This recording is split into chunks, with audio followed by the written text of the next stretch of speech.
D'État déjoué, que s'est-il passé le 3 janvier ou du moins qu'est-ce qui était prévu? Le ministre de la Sécurité répond. Dans la déclaration que vous allez suivre, le ministre Sana lève le voile sur le cerveau du complot, le financement, les complices et la finalité du funeste projet.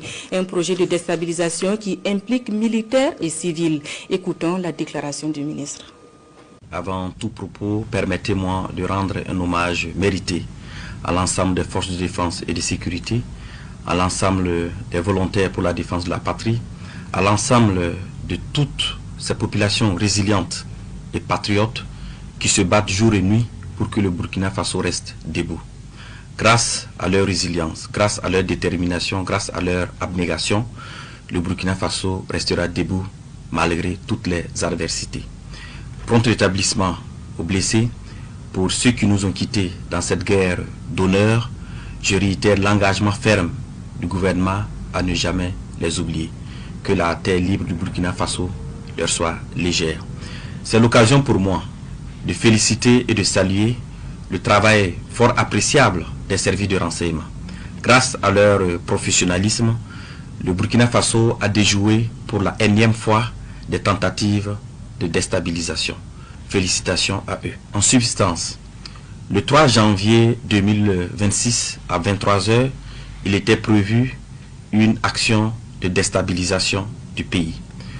Cela allait se faire par une série d'assassinats ciblés des autorités civiles et militaires, en commençant par la neutralisation du camarade capitaine Ibrahim Traoré, chef de l'État, président du Faso, soit à bout portant, soit par une action pour miner son domicile.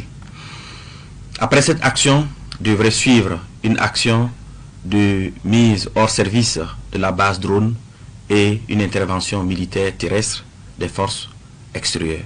Les acteurs impliqués pour une question de confidentialité et aussi pour éviter de compromettre l'efficacité des enquêtes, nous allons citer seulement l'acteur principal. Il s'agit de l'ex-lieutenant-colonel Paul-Henri Sandaogo Damiba. Alors, il a eu pour mission clé de concevoir et de planifier les actions, de rechercher et de mobiliser les fonds, de recruter des populations civiles et des militaires. Les militaires avaient pour mission de coopter d'autres militaires, de mettre en place des groupes d'action avec des missions bien déterminées. Et les civils devraient mobiliser des populations, leurs adeptes, pour que après l'action militaire, ils puissent mobiliser leurs adeptes pour pouvoir soutenir l'action